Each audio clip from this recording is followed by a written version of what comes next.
All right, hi there.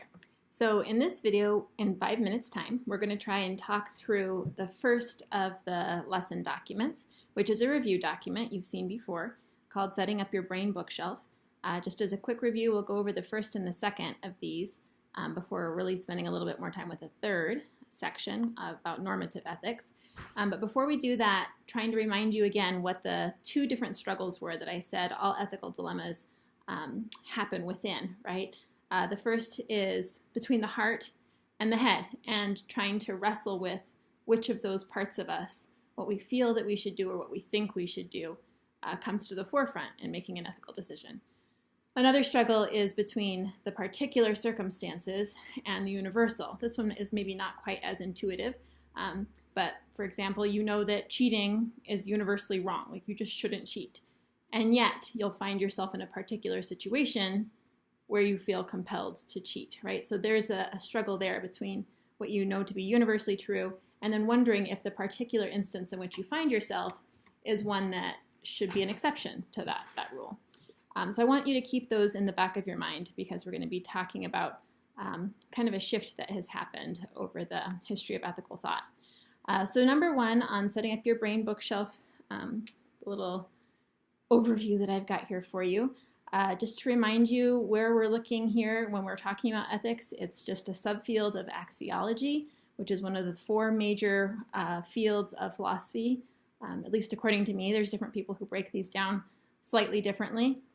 But here we're really looking at what's valuable, right? So what's valuable in terms of action.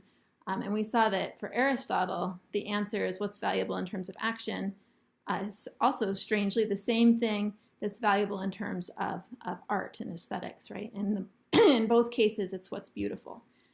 So just remembering that that's what we're looking at. And then the second area here, types of ethical inquiry, this is where we start to get more to the point of what this video is about. We're no longer talking about a meta-ethical conversation, which is really what that unit on Descartes and Hegel was meant to provide us.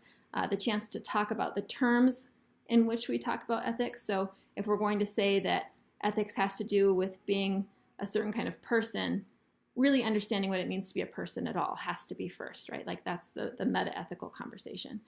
And now secondly, normative philosophy, normative ethics. This is what, of course, you thought you were signing up for, or maybe you did when you signed up for this class. Just the idea of questions that are posed at understanding right and wrong and good and bad. So, Bugaboo, come over here. She's shaking the whole table. Lay down. Lay down.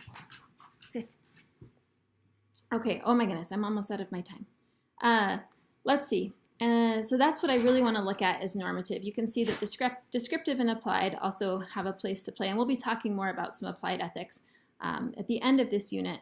But let's take a closer look, zoom in as it were, on normative ethics and look at the views of normative ethics just to understand what we're jumping over here as we make this transition to Gilligan.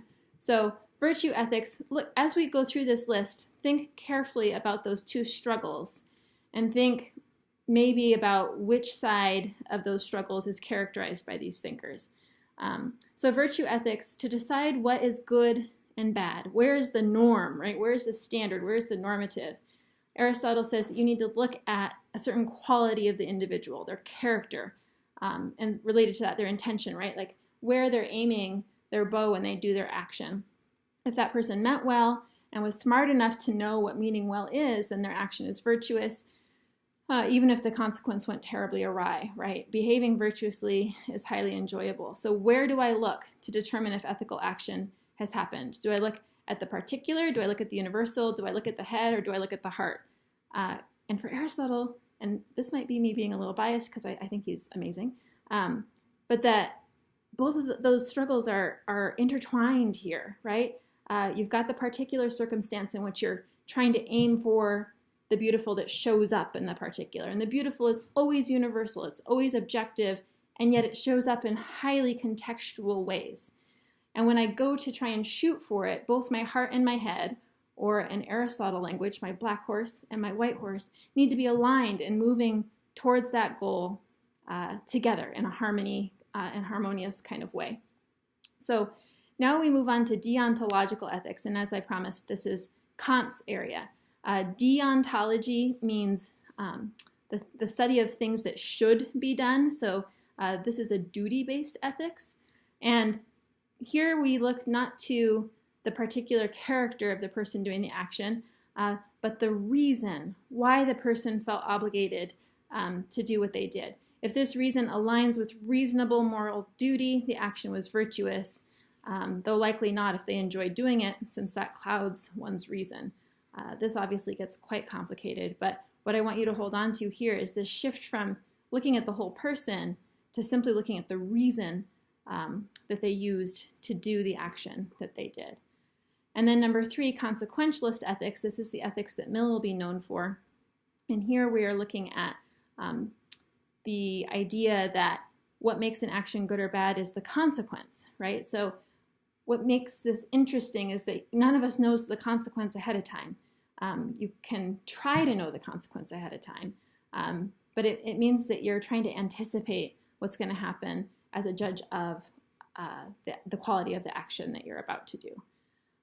So my argument is going to be, as we go forward, that especially in the second type, deontological ethics, the focus is not so much on a balance between the heart and the head, but obviously the head has gotten a preeminent position, and not as much respect for the contextual or the particular. Here we've got this focus on this idea that your reason has to be universally valid for the way that you're acting. Things start to swing back a little bit towards a little bit more balance with consequentialist ethics, but Gilligan is going to be picking up the conversation at a point at which there's an imbalance that needs to be corrected. So in our next mini video, we'll take a look at a little bit more of what that imbalance looks like by looking more closely at the ethical principles of the different philosophers. Okay, stay tuned.